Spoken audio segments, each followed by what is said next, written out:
Baik, sudah Bu. Uh,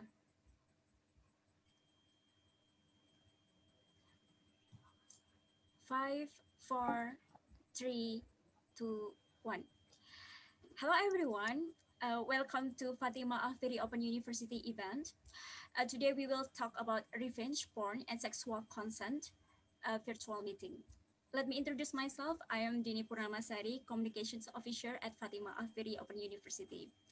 I'm here to assist in hosting our webinar today.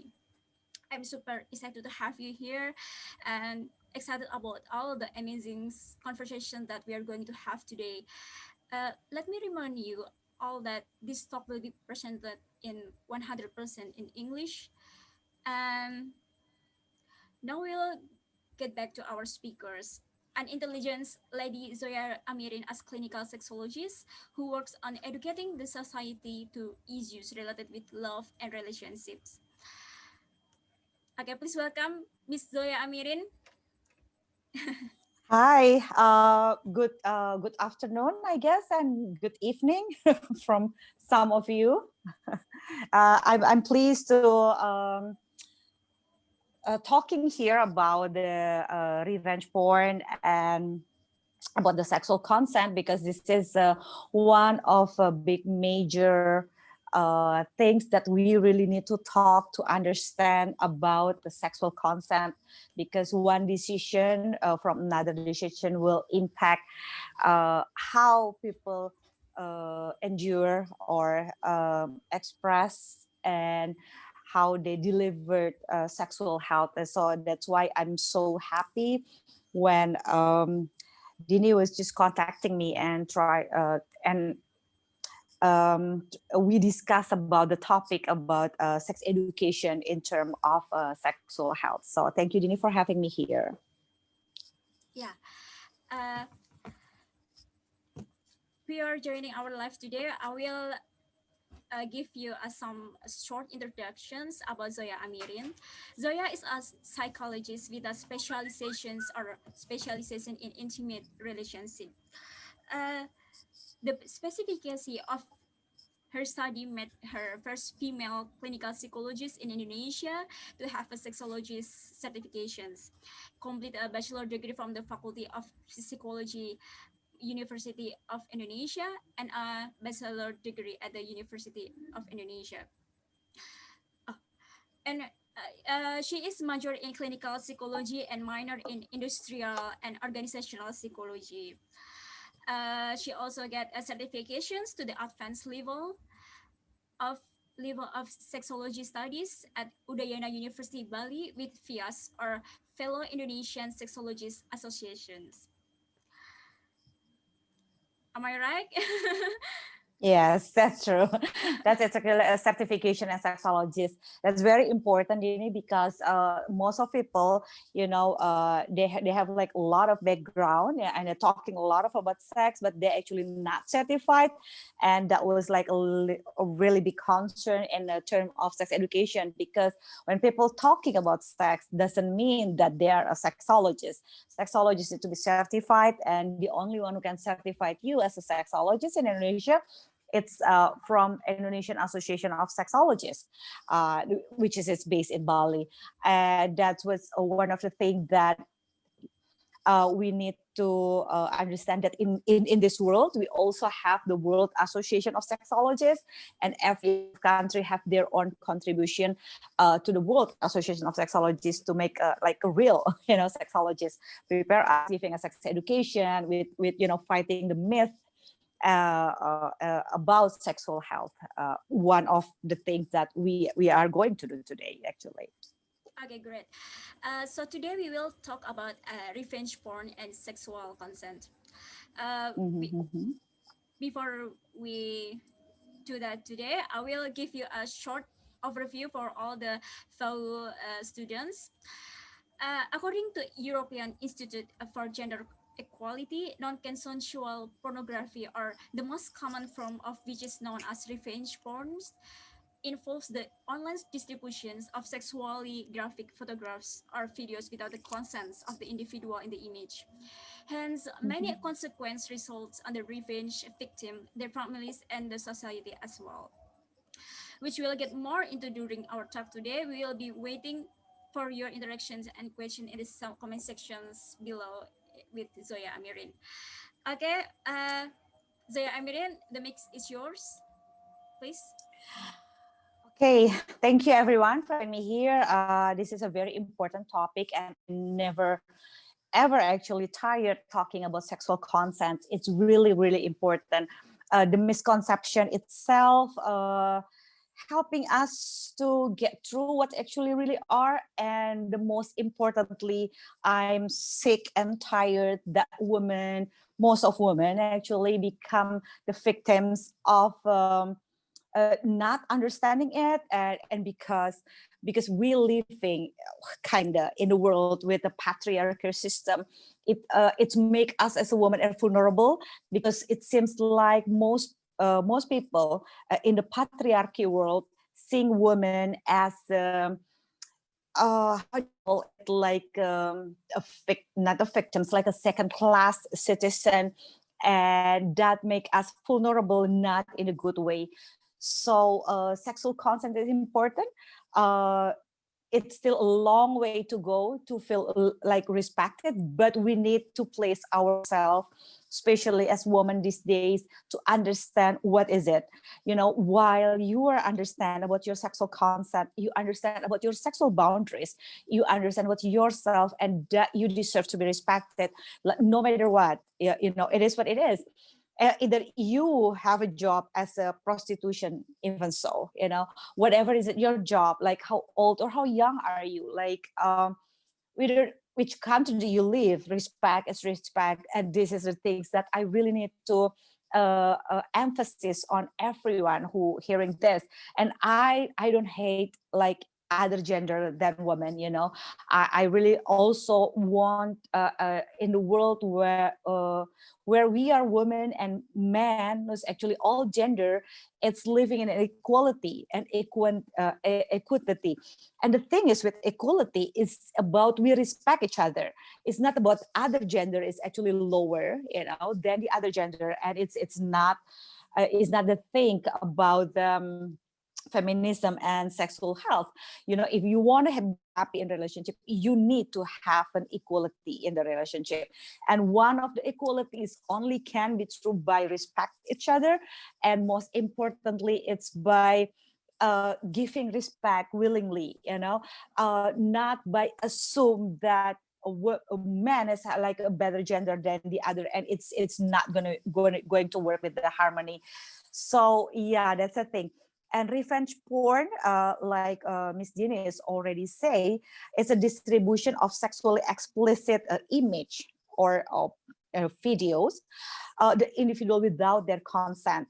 The sexually explicit image or a video might be made by a partner or intimate relationship. Most likely, it happened by a partner of sexual relationship. Uh, with the knowledge of consent of the subject at the time. So this is the most important part of sex video. It's not a porn video. Okay, I need to emphasize this. A sex video or a sex tape that made by a consent partner, like, hey, let's have sex, it's a consensual, it's non-coercive. Yeah, consensual, it means it's consensual, it only can be made by adult. In most country in this world, adult it's considered as a person who age like more than 18 years. So in Indonesia, especially, if you are like before you are 18, you are legally bound by the law of children, or we can say like Undang-Undang Perlindungan Anak. So if you were an adult, if you are already 18 years and above, it means that you are considered an adult. So there's no way, for instance, that you are like 20 or something and you think like, hey, I have a girlfriend who actually 17 years old, and 17 years old is already like mature enough, and we have a consensual thing. There is no way that you can say something consensual about somebody who's actually younger than 18 years. So that's the thing. When you say consensual, you need to understand it between adult. It means that you're talking to someone who actually more than 18 years old, to agree about something, especially to agree about the sexual act and sexual behavior. And when you have a relationship, for instance, we have like a lot of term of relationship, and I'm sorry, I need to a little bit explain to you about relationship itself. There's a casual relationship and there's a committed relationship. Okay, in the casual relationship, we have like one night stand. Okay, one night stand is a person is agreed to having sex in a certain time, in a certain place that you're not going to meet again. But for instance, that you say in a public area, wherever is that, and you feeling the heat of a sexual connection or attractiveness, and you want to have sex right away with that person, and using contraception and whatsoever, that's a sexual consent in a casual relationship for one night stand, for instance. And just other than one night stand, we move a little bit to the another casual sex that we call it like F buddy or sex buddy. It means that this is a two person who have a habit of having a sexual intercourse with a consent if the both of the party really want to meet just because they want to have sex. And this is also between adult who understand that this is what they want and they don't want other relationship other than sex. So it's always about the booty call. Yeah, these days people call it like that. So you meeting and you meet someplace. It can be like anywhere in hotels or the other person place or whatever is that, according to what they agree on. Again, because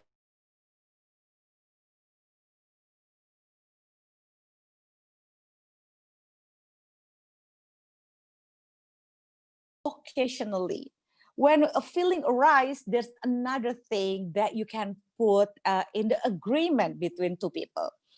And I know it's a delicate also topic, for instance, that from a sex buddy we move to the friends with benefit. Friends with benefit is two friends who's actually like really hang out, and they just like each other, they doing a lot of things and they want adding sex into the relationship, but they not exclusively to be with each other. Yeah, the casual, it's not exclusive. It's still intimate in the term of intimacy that they are really agree on. The friends with benefit, they're still doing all other stuff, besides the sex itself, not like the sex buddy, and they have an agreement according to this. Most likely, one of the difficult conversation about friends with benefit is agreeing for not falling in love.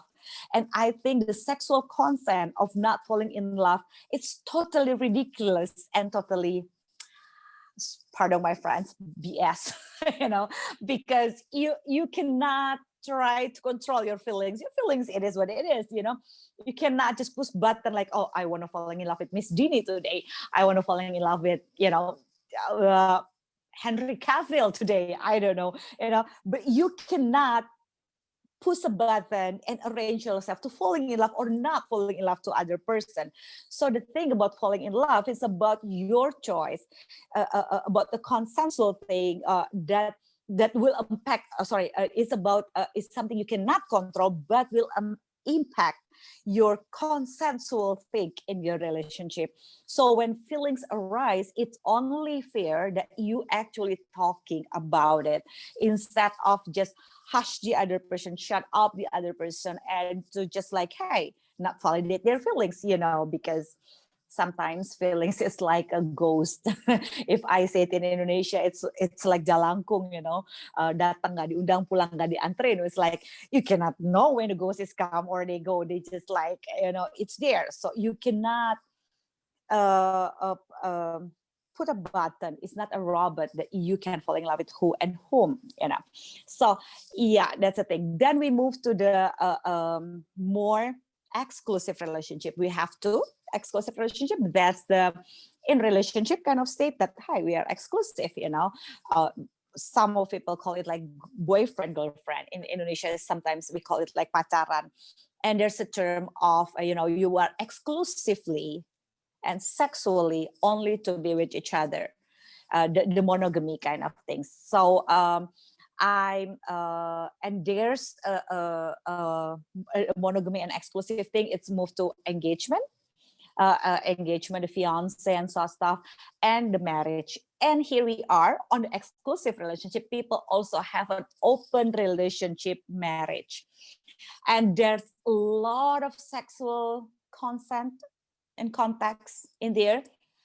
Why I'm emphasis, I explained to you all of this crazy relationship. Now, why I say crazy, because it's very mixed up between logic and feelings.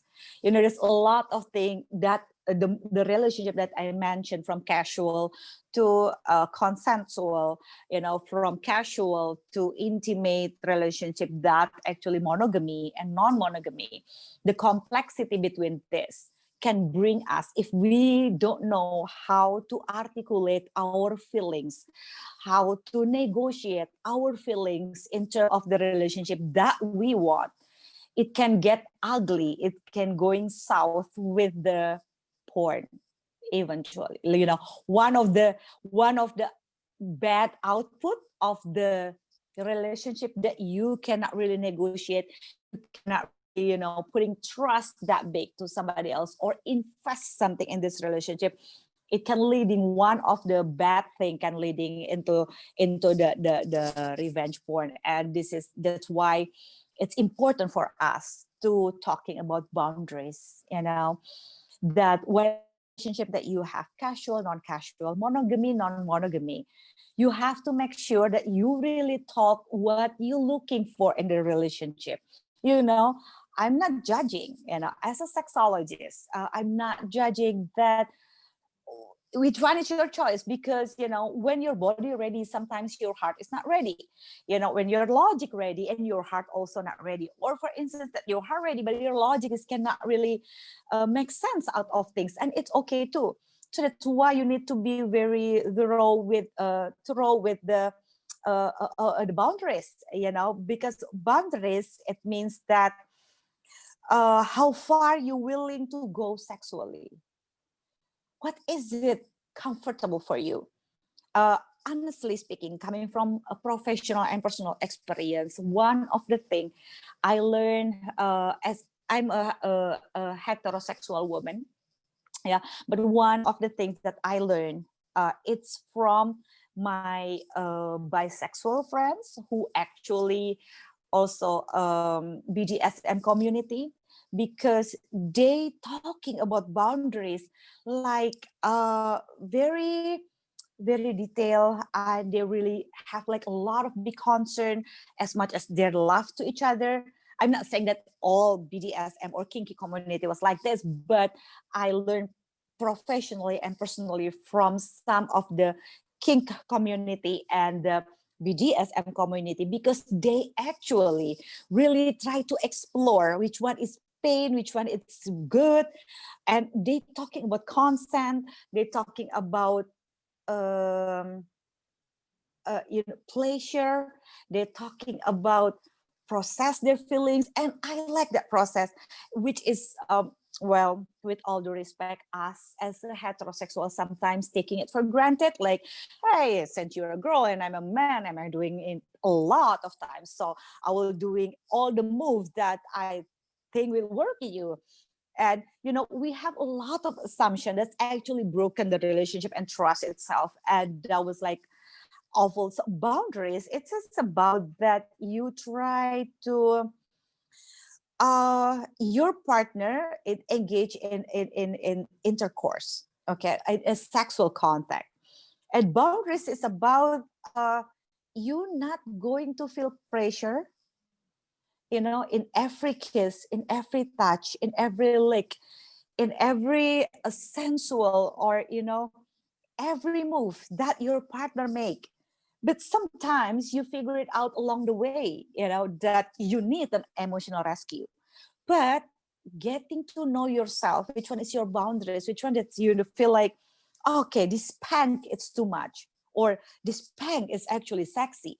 That is about you and how you connect it with yourself sexually. It's okay to say that, hey, you're not cool enough because it's only a spank. For that people, maybe it's only a spank, but for you, if you feel uncomfortable and triggering something negative inside you, it's okay for you to talk about it. And it's okay that you need to do an emotional rescue. And that's important because that was sexy. It's all about, you know, as a sexologist, I do believe, and people have like feel that sexual boundaries is look like, you know, when you're asking for consent, it's like what your feelings it matters, what make you feel sexy it matters. uh that, you know, the feelings when you have like a sexual healthy sexual boundaries, you will like, you know, that you are comfortable to negotiate what you like or you don't like. You are also have a negotiation and hearing about what your partner dreams, sexual fantasy, what they have in mind for you, as well as what you have in mind for them, you know, equally, not just because you're a woman or because you're a man. It's just they ask you like, what can I do to make you feel sexy as a person? What can I do to please you? What can I do to deliver this pleasure? I want you to see heaven, you know. You know, and we talk about that. We discuss about like, I'm more comfortable with condoms. Oh, I'm not. I'm more comfortable with other contraception pills, you know, female condoms or whatsoever. It's about you are comfortable to talking to discuss about that. That's about consent. And you communicating about your needs, you know. Oh, I need like 3 times a week of sex because I want you that much. Oh, I only want you like a quality time, a spontaneous, or I want a regular kind of sex that we actually getting ready for it, be sexy, you know. It's like we're going to date, but we actually having sex. You need to communicate. It make you help you to meet in the middle, not pushing what you really want to your to other person, because it's about protecting each other privacy. And that's why consent and power, it's like a two different things, you know. Consent is just not the lack of no. Yeah, you need the real yes. When you get silent, your partner gets silent, doesn't mean it's a consent. And there's one thing that made me so furious at one time. I mean, I'm talking about content, or I put it on my Instagram and my Facebook. Then I talking about this like a lot of time in my YouTube, right? Zoya Amirin YouTube. But one time when I put it on my Instagram and my Facebook, I talked about consent. I said like, silent is not an approval. Silent is not consent. And this one guy, you know, abruptly, you know, without in consideration, talking like, oh, okay, so what is it mean when you're silent? You know, when somebody asking you about this and you're silent. And there's a that you can see. I think I give Miss Dini a slide of my PowerPoint that she will showing you. There's a YouTube about a tea. Uh, it's a very good analogy of a sexual consent, and it's very good for us to, you know, to learn from that. It's actually very cool that uh I think the last one, Miss Jeannie, there you go. Yeah, this is a very cool one, you know. Anyone, if consent is just a lack of no power, is just because your relationship's legal doesn't mean it's equal. So you need to ask yourself this kind of question. For instance, like in the left, you see Christina like text this guy. They it seems like they're friends with benefit or sex buddy or something like that. uh they have sex, I guess, and hey, can wait till we hang out again, you know. I think it's friends with benefit because they say hang out, right? Is I assume that. Let's assume that they are friends with benefit. You should send me some of your sexy pictures in the meantime. And she said like, whoa, slow down. So it means, you know, when I agree to having sex with you today, after we having a good sex doesn't mean I agree to just sending my sexy pictures to you. Yeah.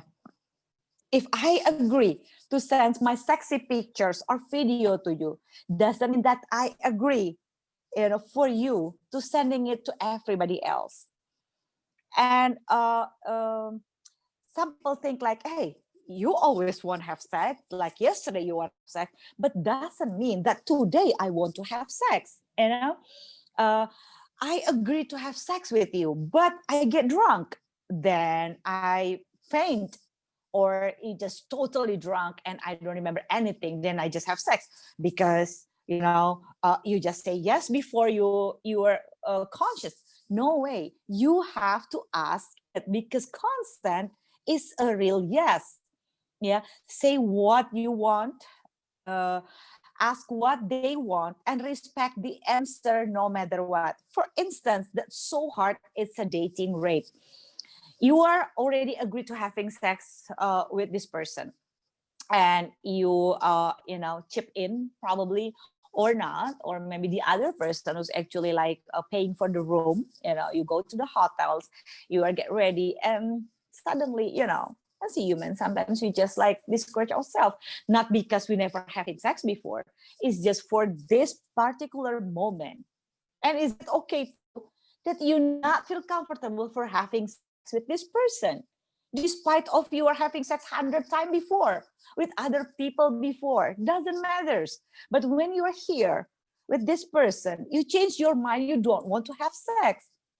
It's annoying, I understand, but still, if this person changed their mind, you cannot have sex with the person.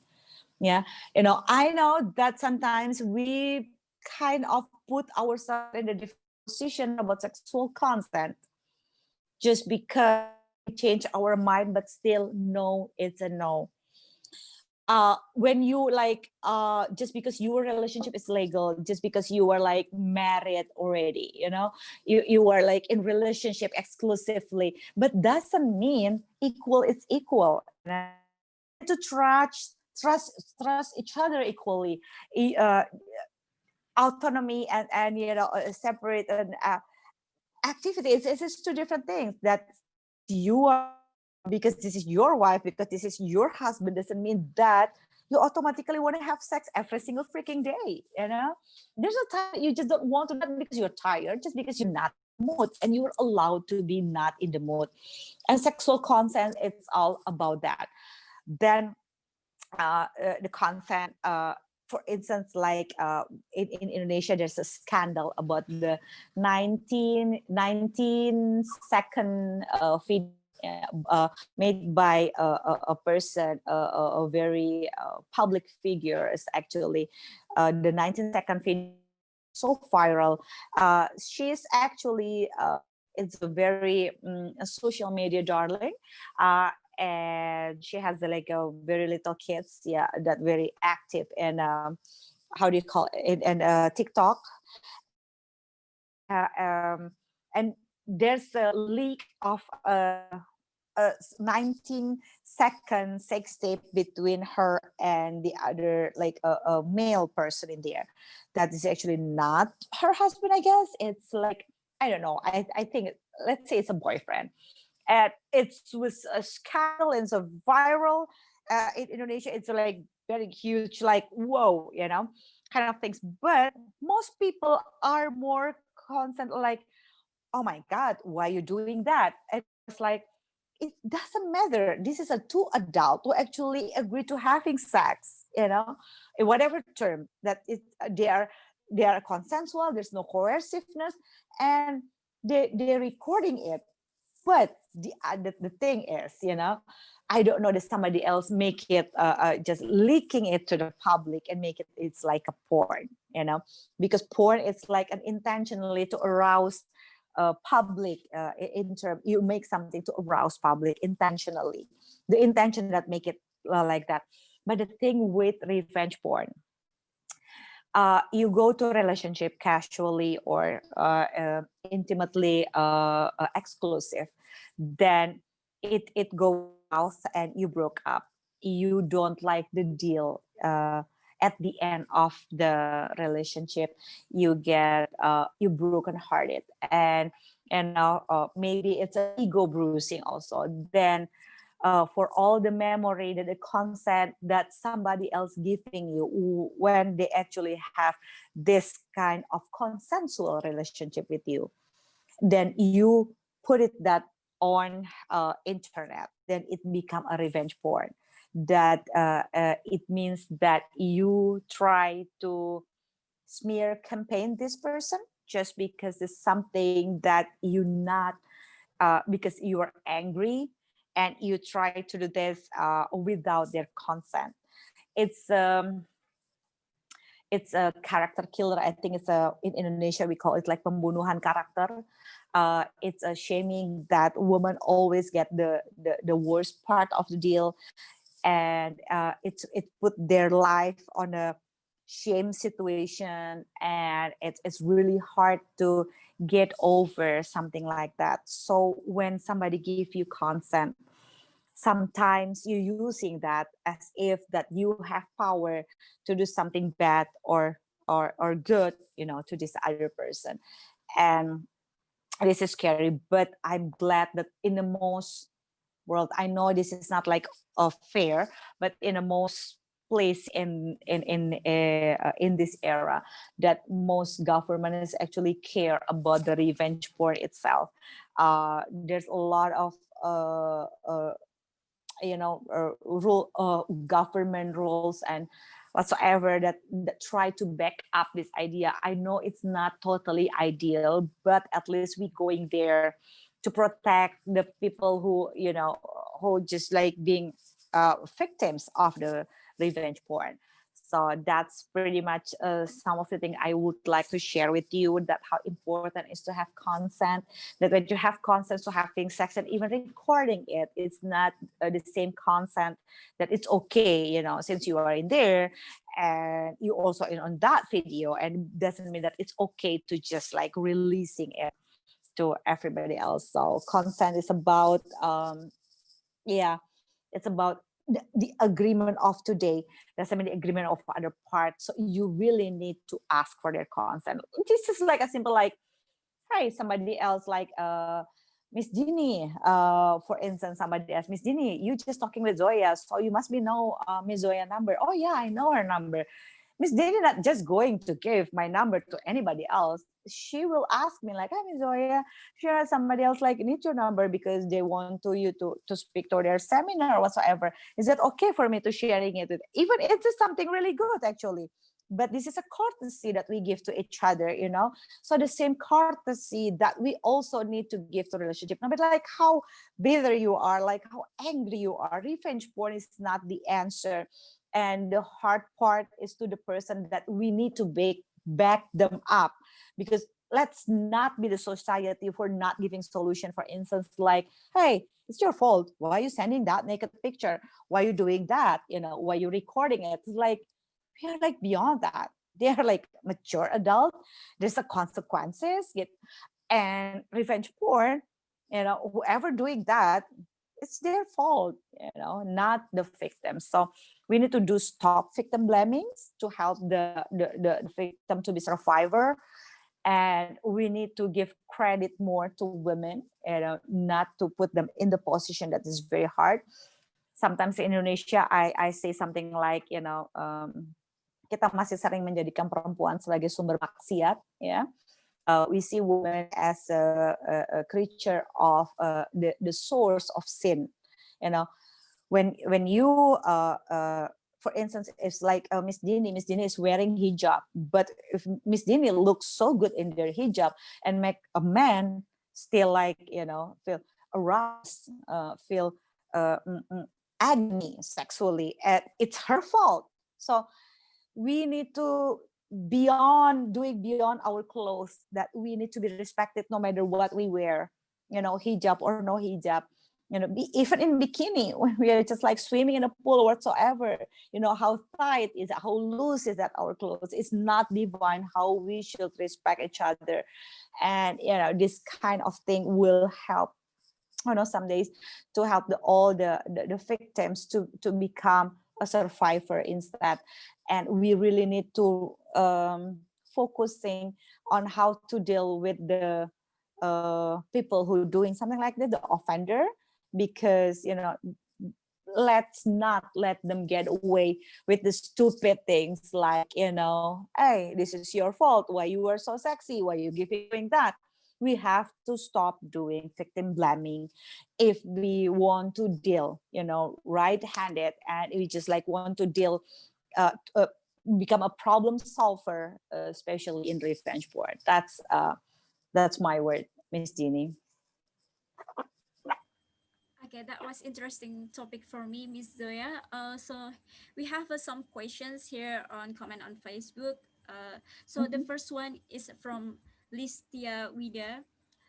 Uh, she has two questions, I think, but the first question is not related with revenge porn, but I think you can answer it.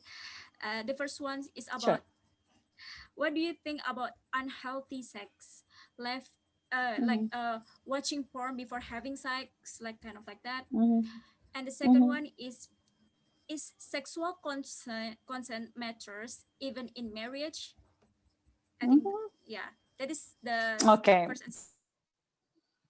Okay. Well, I like this question. It's true. Yeah. The thing is, our government in Indonesia, we have like some concern about.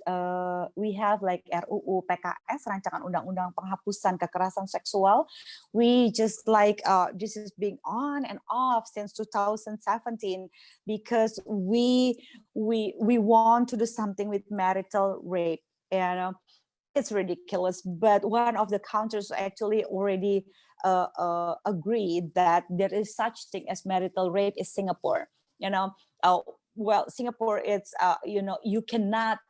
You also need consent. That's why I saying to most of you, because I don't know, you can be like from Indonesia, from Malaysia or other country, but since we speak in English, I assume that anybody can see this, right? So some of the country in this world just agree with the low term of the marital rape. Marital rape, it's like having sex without consent in a marital term. So there's a such thing as a consent in a marriage.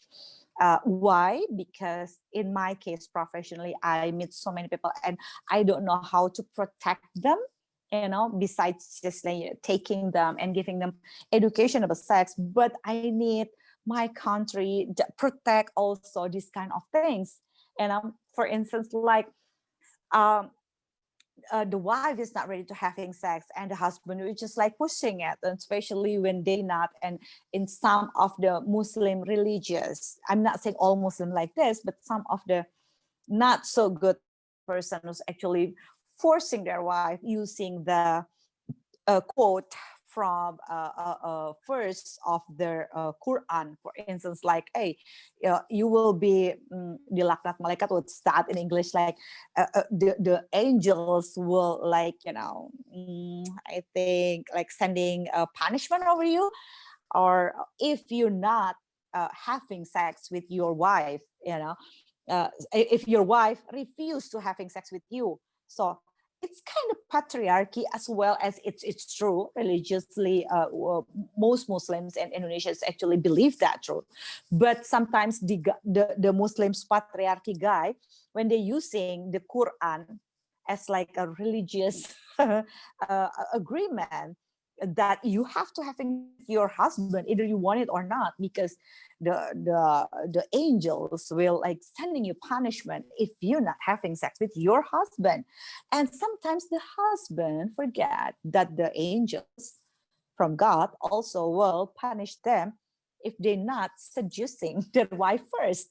And sometimes they forgot and they just don't want to do like, oh my gosh, like the uh um uh if you have to like pemanasan dulu, if you have to like opening, which is like give them like they have to seducing. It's like take too long. They just want to have sex. So it's not okay.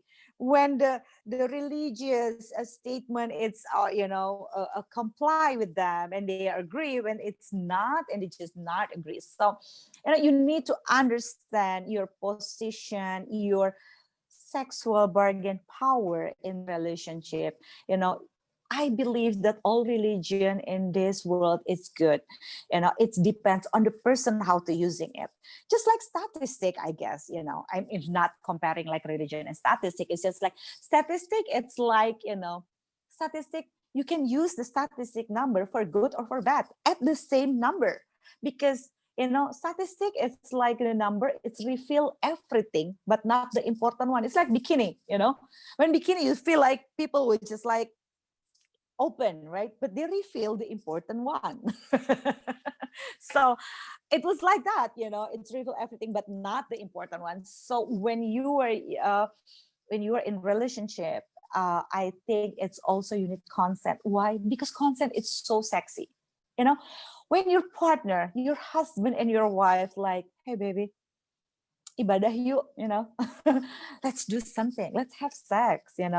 It's really good that you being wanting by your partner and they ask you, like, what can I do, baby? I want to make you feel sexy, I want to make you feel good. The consent is so sexy, especially in relationship, especially in marriage. So when people respect their spouse, they do ask for consent. And the other question is actually about watching porn before having sex. I think it's so bad, because it can screw up your sexual consent also. Here's the thing. Sex is a porn. Yeah, sorry. Porn, it's actually make you asking about your sexual normality. For instance, like, hey, why they can, like, they can this big and you're like only like this.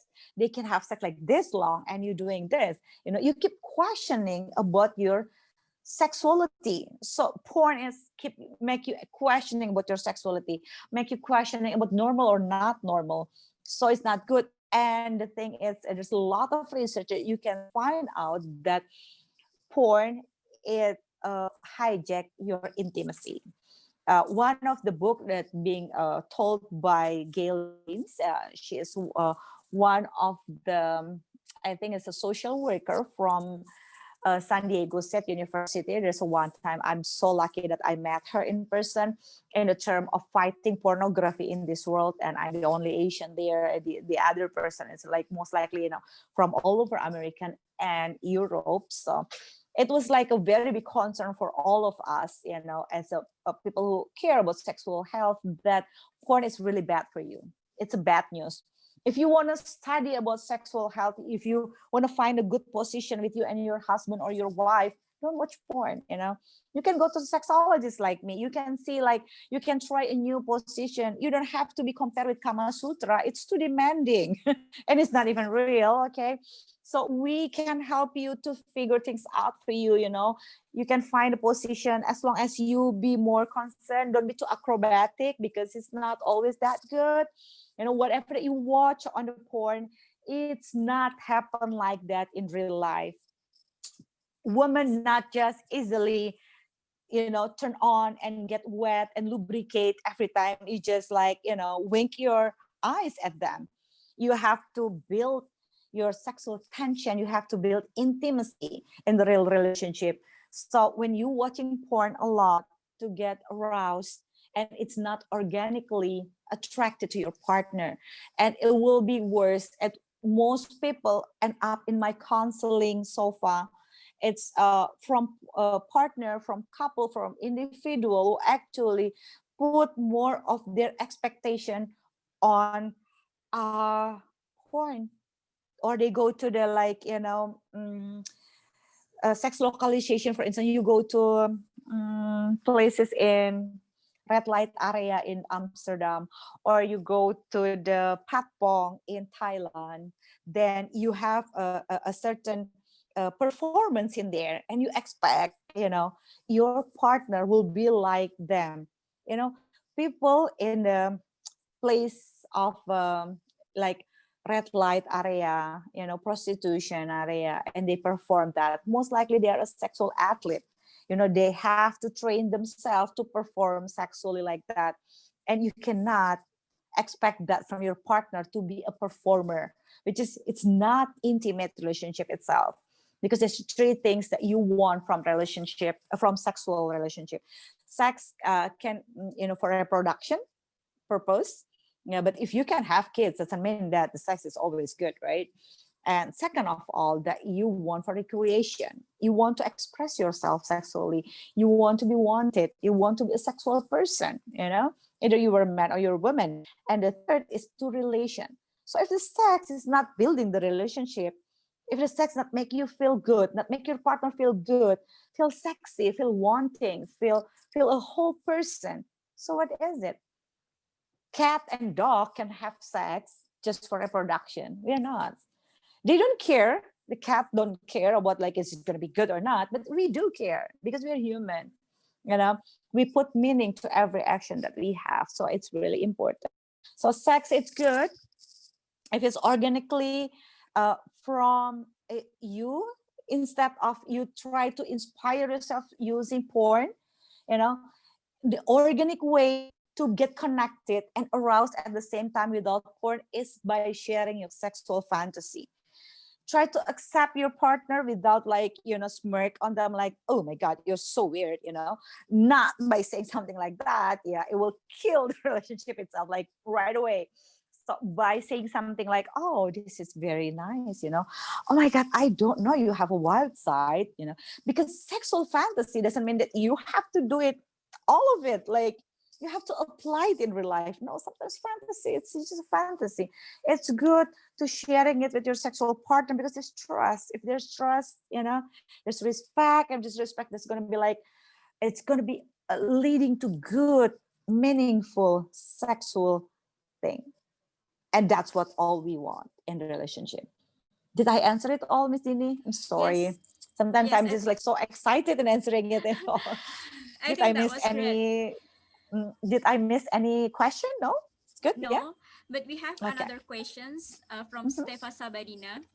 I think Mm-hmm. you already answered these questions actually, but I think she need more clearly about how to practice it, because uh, her question is, how do we talk about consent with our partner? Oh, good. Yeah. Wow, I like this question. How to talk about consent in our partner? Yes, sexual consent. It's a really tricky negotiation. Yeah, why? Because when we communicate, even we are master of communication, we can be very good communicate like in our friends, with our friends. We are easily communicate when we were at work, when we are at campus, or we are like everywhere else. But when coming to relationship, to our parents, especially to our partner, and it's about money or sex, oh, that can get ugly in there, because there's a lot of emotion in there. There's a lot of things trigger. There's about ego also. So this is very important for you for negotiate assertively. Okay, assertiveness, it means you stand for your right without hurting others.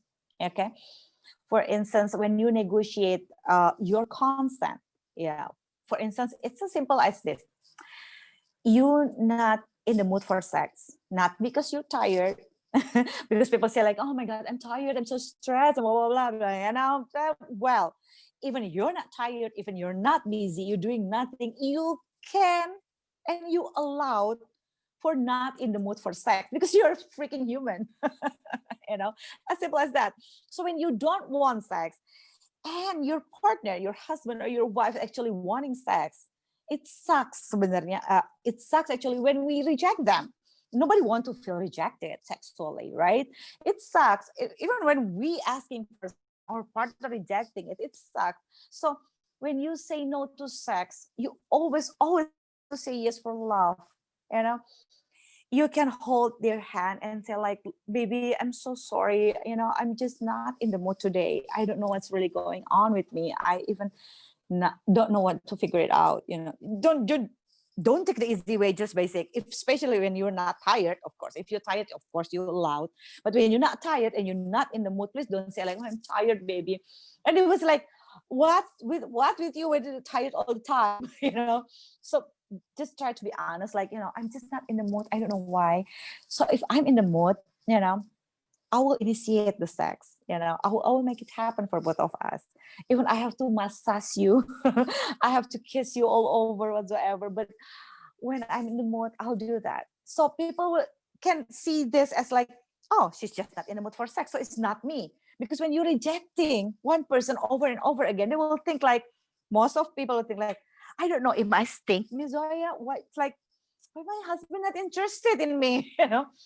My wife kept using bulbs, actually like strong peppermint. It's not really nice smells. Like when they're rejecting sex, sometimes when you're rejecting person like this, it's like you're rejecting sex, but for the person, it's like rejecting them. And it's not good for a relationship. So you can say no for sex without rejecting the person by saying it laughingly.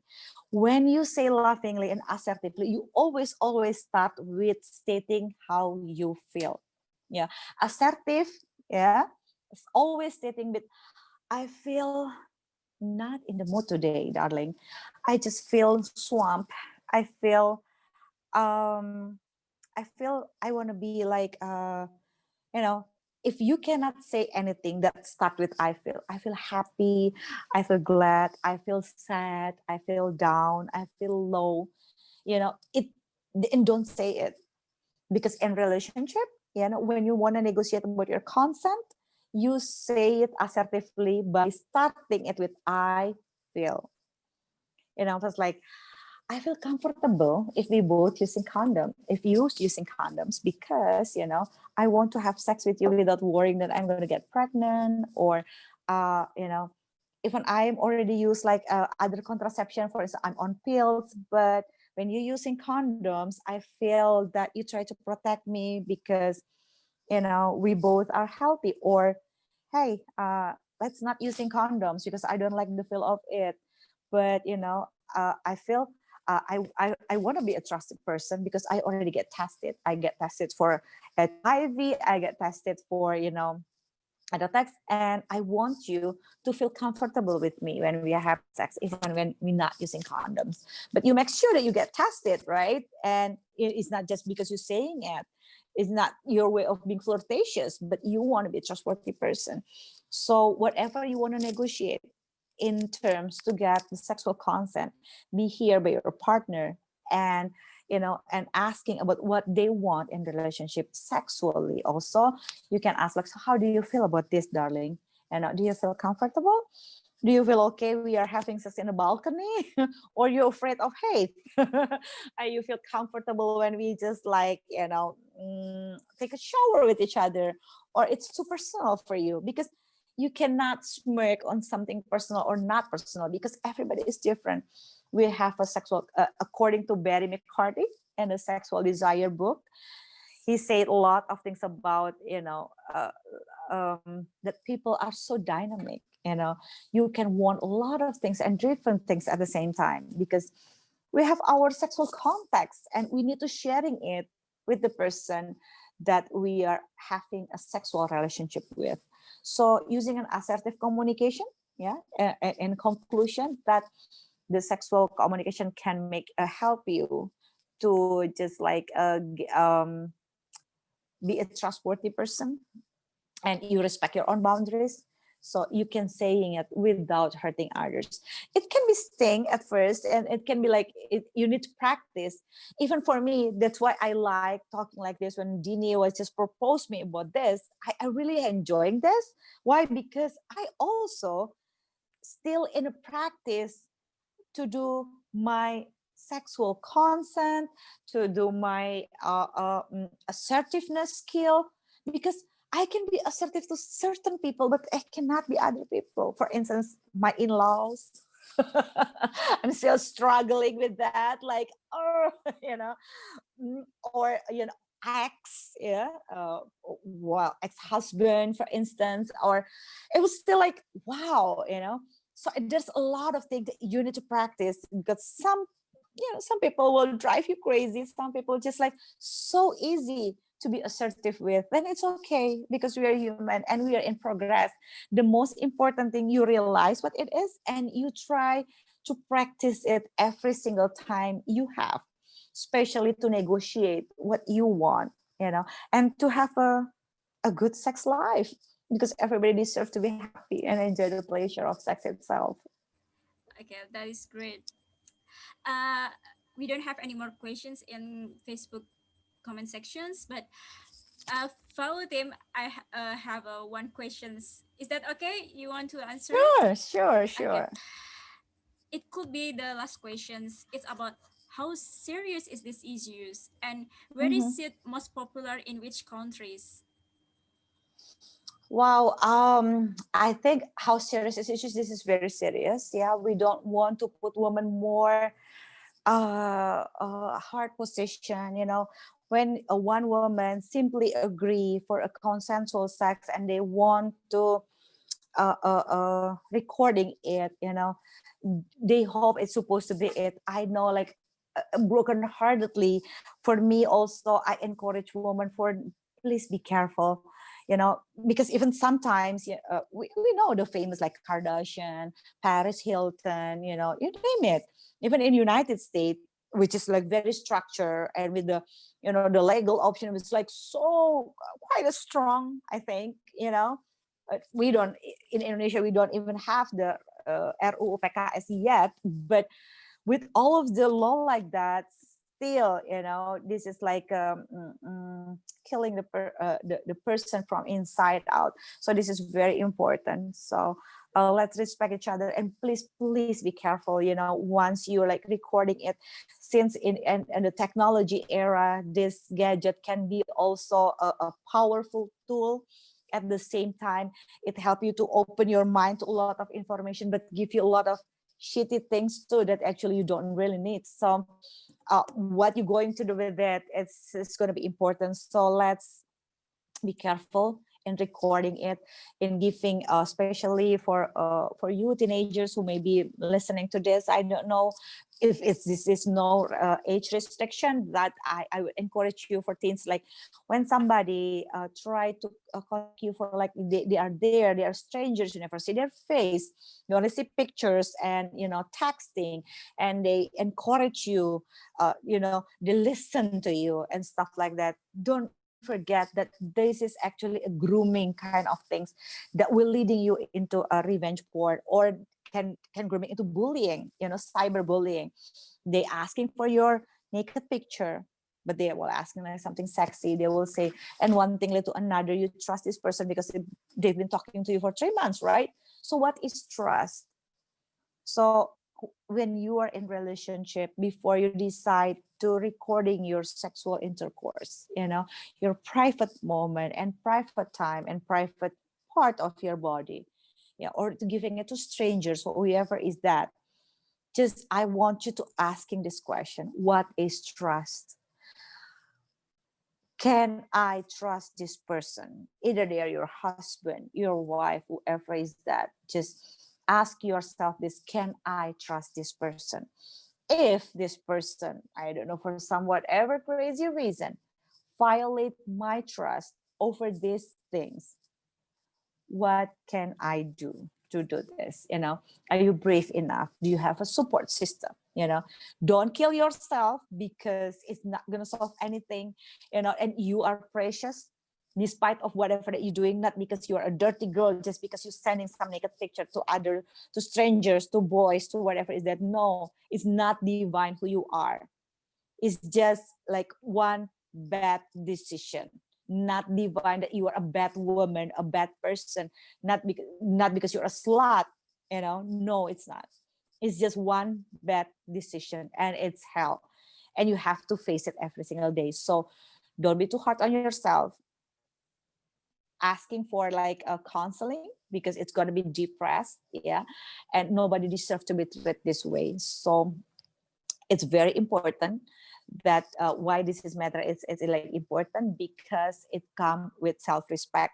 Just because somebody violate your trust, and they can disrespect you in that way. Don't put like it's more weight that you are not worthy because of that. So that's why I'm so happy that we're talking about this, Miss Dini, and because this is very important, and this is like very giving me like a core, being a woman, that we need to put our position in a good position, that do not let any circumstances or our bad stupidity, our bad decision in the past define us, our futures, or even ruining it just because we think that we are a bad girl, that we are like a not worthy, whatever is that. Even you're a prostitute, so what, it's just like one thing that we need to remember, that one bad decision make it from other person, so we don't define ourselves like that. So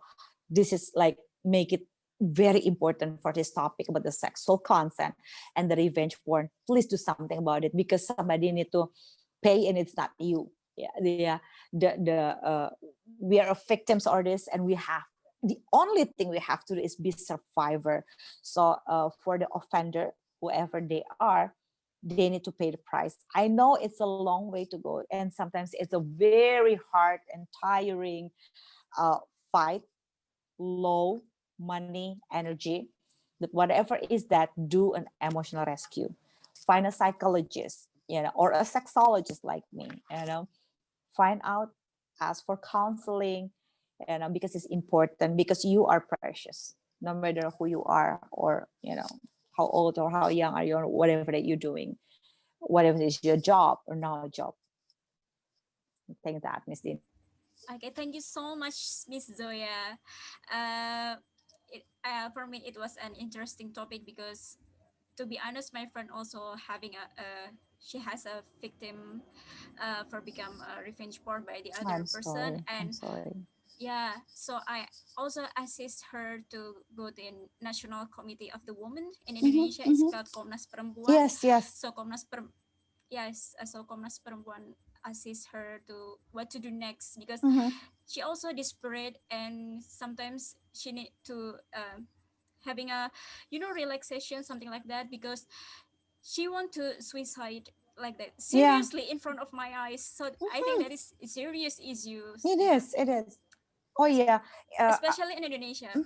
because there's a slut shaming in Indonesia, right? That woman, it's like a source of sinner, right? So I want you to tell your friends and whoever who hear this, if you've been bullied by, because that you sending a naked picture, or you sending a sexy video before to whoever is that, is your boyfriend, is it just some strangers, whatever is that, forgive yourself. Forgive yourself for trusting the wrong person. Forgive yourself for something that you cannot undo it. So once you forgive yourself, you will go easy from that moment, because most likely, Miss Dini, the hardest part is just like, it's hard for you to forgive yourself. And I think that's what your friends experience. That's why they want to kill themselves, because they feel like, I'm not worthy, I don't know how to get out of this. Yes, you can go to the Komnas Perempuan if you are in Indonesia, or you can find in Instagram or in social media to info LPSK, Lembaga Perlindungan Saksi dan Korban. So if you think that you're a victim, of a sexual assault, sexual violence, sexual harassment, you can go to LPSK. Either you are like, whatever your gender. If you're a woman, you can go to Komnas Perempuan or to LPSK. They will protect you as a witness or as a victims. Or you can go to LBH Apik. It's a Lembaga Bantuan Hukum Apik. Most likely they will help you free for a consult and legal consulting, and to be with you like all the way if you want to make a case out of something like this. And if you need FISM or whatever is that, go to the police and go to court. They will be with you all the way, and they will provide you with the psychologists, you know, um, with you also, as well as lawyer, to help you to get through everything. You just have to assure yourself that, okay, you don't deserve to be like this, and you can sue them legally actually this time. especially the revenge porn. Exactly. Thank you, Miss Zoya. So I think that's all. Do you have any social media to promote? Oh yes, please. If you really, but I know I'm sorry that this is not in English yet. It's still in Indonesia. So if you're an Indonesian or you understand Indonesian, you can watch my YouTube, Zoya Amirin.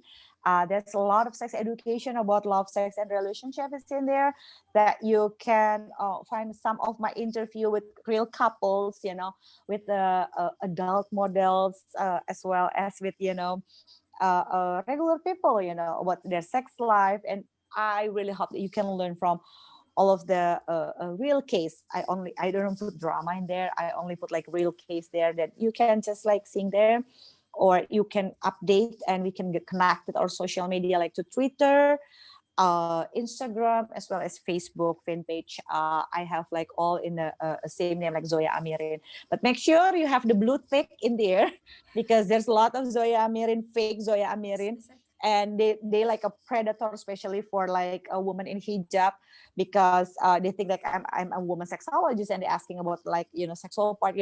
I'm not a doctor. I'm a psychologist, so I'm a clinical sexologist.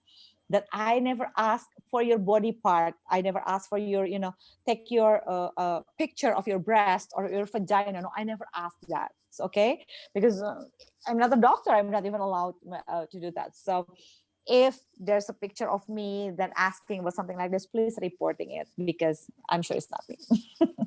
Okay. Okay. Thank you so much for joining us. Hope you learn more about our topic for the attendees of the FIU webinar, and stay tuned to our recorded talk to be uploaded on Fatima Al-Fihri social media accounts. And stay safe. Thank you, Miss Daya. Sama-sama. Thank you. Have a good day for all of you there, and good evening for some part of Indonesia. Okay. Thank you. Bye. Bye.